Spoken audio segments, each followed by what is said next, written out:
اچھا، یہ جو میں آپ کو حوالہ پڑھ کے بتانے لگا ہوں، یہ آپ کو روحانی خزائن کے والیوم نمبر ہے 15 کتاب کا نام ہے تریاق القلوب۔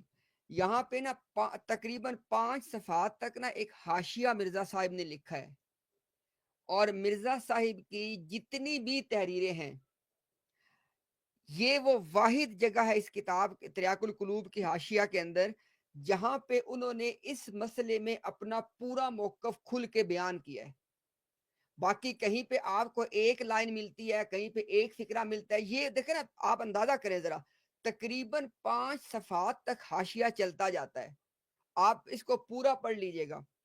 وہ یہاں پہ بات یہ کر رہے ہیں، کہتے ہیں کہ جیسے دیکھیں خضر علیہ السلام ہیں، انہوں نے ایک بچے کو قتل کر دیا، اور ایسے ہی دیکھیں جی وہ جو حضرت موسیٰ علیہ السلام ہیں، وہ جب ایکسوڈس ہوئی ہے، جب وہ مصر سے نکلے ہیں، تو مصریوں کے کچھ برتن اور چیزیں ان کے پاس تھی، وہ ان کو لوٹائے بغیر ساتھ لے کے نکل گئے۔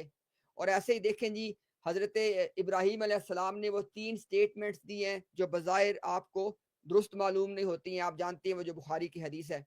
اور ایسے ہی کہتے ہیں جی کہ دیکھیں عیسیٰ علیہ السلام جو ہیں وہ ایک فاحشہ اور ایک کنجری کو اجازت دے رہے ہیں کہ وہ ان کے پاس آ رہی ہے اور حرام کا تیل ان کے جسم پہ مل رہی ہے۔ تو یہ ساری باتیں ہیں، ٹھیک ہو گیا۔ اب ان ساری باتوں کا دیکھیں، آپ ذرا بات کو سمجھے گا سب لوگ، تاکہ جنہوں نے سنا نہیں وہ سن اس بات کو۔ اب مجھے بتائیں، جو واقعہ خضر علیہ السلام کا، کیا وہ واقعہ نہیں ہوا؟ قرآن میں موجود ہے، واقعہ ہوا ہے۔ جو واقعہ ابراہیم علیہ السلام کے، وہ واقعہ مرزا صاحب بھی مانتے ہیں اور ہم بھی مانتے ہیں، واقعہ موجود ہے کہ جنہوں نے 3 سٹیٹمنٹ تھی وہ تینوں موجود ہیں۔ ایسے ہی جو واقعہ ہے عیسیٰ علیہ السلام کا، وہ بھی سارے واقعات وہ ہیں جو وہ کہتے ہوئے ہیں۔ اب وہ کہتے ہیں کہ ان واقعات کی موجودگی میں ہم پھر کیسے سمجھیں کہ سارے نیک لوگ کیسے تھے پھر یہ؟ اس کا جواب وہ دے رہے ہیں اس حاشیے کے اندر۔ میری آپ سے درخواست ہے بھائی، سارا حاشیہ پڑھو جا کے۔ اس کا ابھی جو ہمارے بھائی نے پیراگراف پوچھا وہ میں پڑھ دیتا ہوں آپ کے سامنے۔ تو یہ جو پیراگراف ہے، یہ روحانی خزائن کے والیوم نمبر 15 کے پیج نمبر 423 423، کتاب کا نام تریاق القلوب ہے، میں وہاں سے پڑھ رہا ہوں، سنیے گا ذرا۔ کہتا ہے اس اشکال کا جواب، اشکال کیا ہے کہ یہ لوگ سوال کریں کہ یار یہ سارے نیک لوگ تھے تو یہ کیسے کام ان کے ساتھ منسوب ہیں؟ کہتے ہیں اس اشکال کا جواب یہی ہے کہ ایسے اعتراضات صرف بدزنی سے پیدا ہوتے ہیں۔ کہتے ہیں کہ آپ لوگ جو ہے نا بدزن نہ ہو ان نیک لوگوں کے بارے میں۔ اچھا پھر کیا کریں؟ اگر کوئی حق کا طالب اور متقی تبع ہو تو اس کے لیے مناسب طریق یہ ہے کہ ان کاموں پہ اپنی رائے ظاہر نہ کرے جو متشابہات میں سے ہیں۔ مرزا صاحب کہہ رہے ہیں کنجری کا حرام کا تیل عیسیٰ علیہ السلام کے جسم پہ آ کے ملنا، کہتے ہیں یہ متشابہات میں سے ہے۔ اور آپ جانتے ہیں متشابہات وہ ہوتے ہیں کہ جن کے بارے میں آپ اس کو کمپریہینڈ نہیں کر سکتے، آپ اس کے میننگ انڈرسٹینڈ نہیں کر سکتے، تو کہتے ہیں کہ چونکہ آپ کی سمجھ سے اوپر کی باتیں ہیں، جیسے وہ کئی لوگوں میں ہے نا کہ وہ معرفت دیاں گلاں نہیں تو سمجھ نہیں آنی، یہ وہ بات کر رہے ہیں مرزا صاحب۔ کہتے ہیں یہ آپ کی عقل سے اوپر، یہ متشابہات والی باتیں، اس پہ اپنی رائے نہ دیں۔ اچھا آگے کہتے ہیں اور یعنی یہ جو چیزیں ہیں بطور شاذ و نادر کے ہیں۔ کہتے ہیں جو عیسیٰ السلام کجری سے تیل منواتے تھے، جس طرح کے واقعات ہیں، کہتے ہیں یہ واقعات جو ہوتے ہیں نا یہ شاذ و نادر یعنی بہت قلیل ہے، اس میں کیوں جاتے ہیں آپ لوگ؟ اور یہ فاسقوں کا، اچھا شہزاد بھائی آپ آئے تھے ابھی، انشاءاللہ آپ رکیے گا، میں اپنی بات مکمل کر لوں ذرا۔ کہتے ہیں جی کہ اور یہ فاسقوں کا طریق ہے کہ نکتہ چینی کے وقت اس پہلو کو چھوڑ دیتے ہیں جس کی صدہا نظائر موجود ہیں۔ کہتے ہیں آپ انبیاء کے وجود میں ان چیزوں کو دیکھیں جو اتنی چیزیں اچھی ہیں، ان کو دیکھیں۔ یہ جو چند چیزیں ہیں جو بہت قلیل ہیں، متشابہات میں سے، ان میں آپ لوگ کیوں جاتے ہیں؟ اور کہتے ہیں بدنیتی کے جوش سے ایسے پہلو کو لیتے ہیں۔ اب ذرا سنیے گا، کہتے ہیں جو کنجریوں والے آپ بات کر رہے، کہتے ہیں کہ آپ لوگوں کی نیت خراب ہے اور آپ جوش میں آ کے ایسے پہلو کو لیتے ہیں جو قلیل الوجود ہے۔ کہتے ہیں اس طرح کے کام وہ ہے کہ جو تھوڑے بہت ہوتے ہیں، اتنے تو ہوتے ہی نہیں ہیں، اور متشابہات کے حکم میں ہیں، یعنی یہ ابسکیور، آپ ان کو سمجھ سکتے نہیں ہیں، اس کی اللہ کے بارے میں جانتے اس کی کیا حقیقت ہے، آپ کو سمجھ نہیں آنی ہے۔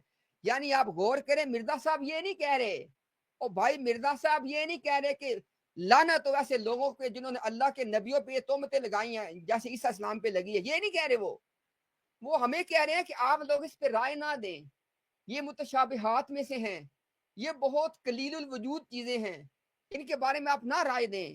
اچھا اب آگے سنیے گا ذرا, کہتے ہیں کہ اور نہیں جانتے, یہ ذرا سنیے گا, نہیں جانتے کہ یہ متشابہات کا پہلو جو شاذ و ناظر کے طور پہ پاک لوگوں کے وجود میں پایا جاتا ہے. مجھے نہیں پتا کہ اس میں اردو زبان میں کون سا ایسا لفظ ہے جو کسی کو سمجھ نہ آئے. کہتے ہیں کہ بھی نیک جو لوگ دیکھیں ان کو پاک لوگ کہہ رہے ہیں نا, کہتے ہیں یہ لوگ پاک ہیں, لیکن کہتے ہیں ان کے وجود میں یہ چھوٹی موٹی چیزیں پائی جاتی ہیں. مرزا صاحب کیوں پائی جاتی ہیں اس کے ذرا بتائیں گے, آپ خود بتائیں گے. آگے کہتے ہیں یہ شریر انسانوں کے لیے امتحان کے لیے رکھا گیا ہے. رکھا گیا ہے, کس نے رکھا ہے؟ خود اب آگے بتائیں گے آپ کو. وہ کہتے ہیں اگر خدا تعالیٰ چاہتا, اب دیکھیں, اگر خدا تعالیٰ چاہتا تو اپنے پاک بندوں کا طریق اور عمل ہر ایک پہلو سے ایسا صاف اور روشن دکھلاتا کہ شریر انسان کو اعتراض کی گنجائش نہ ہوتی, مگر خدا تعالیٰ نے ایسا نہ کیا. یعنی وہ کہہ رہا ہے کہ یہ جو چیز ہے جیسے کجریوں سے تیل ملوانا, یہ اللہ نے خود رکھی ہے ان کے وجود میں, تاکہ لوگوں کا اللہ امتحان کرے کہ آیا لوگ اس ایک چیز کی طرف توجہ کرتے ہیں یا باقی اچھی چیزوں کو دیکھتے ہیں جو وہ کر رہے تھے. پھر کہتے ہیں کہ اللہ تعالیٰ اگر چاہتا تو ان میں یہ چیز نہ رکھتا, لیکن کہتے ہیں مگر خدا تعالیٰ نے ایسا نہ کیا, یعنی اللہ نے ایسا نہیں چاہا. اللہ نے ایسا نہیں چاہا, کیا نہیں چاہا؟ کہ انبیاء کے وجود کو روشن اور مکمل طور پہ ایسی چیزوں سے پاک کر دے. یہ وہ جماعت ہے جو صبح و شام میں کہتی ہے کہ انبیاء کی عصمت, انبیاء کی عصمت یعنی انبیاء جو ہے وہ معصوم ہوتے ہیں. یہ دیکھ لے ذرا, کہہ رہے ہیں کہ اللہ تعالیٰ نے ان کے وجود میں چیزیں رکھی ہیں, اگر اللہ چاہتا تو نہ رکھتا, تاکہ وہ خبیث طبع انسانوں کا خبث ظاہر کرے. یعنی وہ لوگ جو اللہ کے پاک بندوں میں بقول مرزا صاحب کے ان چیزوں کو دیکھ کے اعتراض کرتے ہیں, وہ خبیث لوگ ہیں اور اللہ ان کا امتحان لے رہا ہے. ٹھیک ہے جناب, یہ جس نے حوالہ پوچھا تھا بھائی, آپ کو مل گیا حوالہ جی؟ جزاک اللہ امتیاز بھائی. I will take your leave. آپ کو رمضان مبارک ہو, بہت تم بھائیوں کو بھی. السلام علیکم. وعلیکم السلام جناب, بہت شکریہ جی. لے جناب شہزاد صاحب.